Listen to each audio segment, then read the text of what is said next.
Hello, my name is Benjamin Hart. I'm an American attorney and the managing director of Integrity Legal here in Bangkok, Thailand. As the title of this video suggests, we're discussing leases in Thailand. And a recent comment on our channel that came up when we were doing, there was some back and forth on one of our videos that pertained to real property. And I'm just going to quote this comment. It's a little out of context, and I'll kind of put it into perspective after I quote it. But quoting directly, you can get long-term leases any length you like as long as all parties agree to the terms and conditions. I think they meant to the terms and conditions.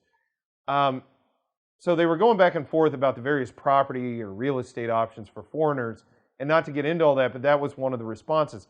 Long story short, that is not strictly speaking correct.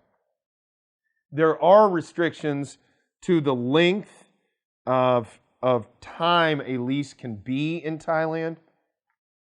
That is specifically stipulated in the Civil and Commercial Code in Thailand, and it depends on the type of property.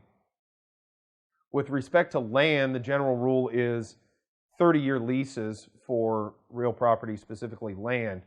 And the lease, if it's over a length of 3 years, has to be registered at the land office. Now, I've had this vetted by the Thai attorneys here in the office.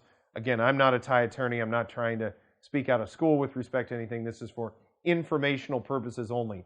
Now, bear in mind, there are specific exemptions to a number of different rules, including this one, that may pertain under a specific act in Thailand. Most notably, certain industrial estate rules may, sort of contravene the sort of rule of thumb. But long story short, it's not a good idea, in my opinion, to just presume that you can just lease property in Thailand indefinitely or effectively indefinitely, what we call in the common law system 99-year leasing, etc., where it is a lease, but it's a lease of such a long duration that it is, it's so far in the future that it's in the present, it's almost akin to ownership.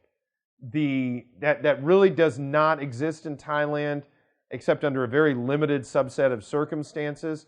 So those who are looking to do long-term leases in Thailand, it's a good idea to understand the formalities and the restrictions on leasing, and it's probably a good idea to contact a legal professional in order to gain that insight and guidance.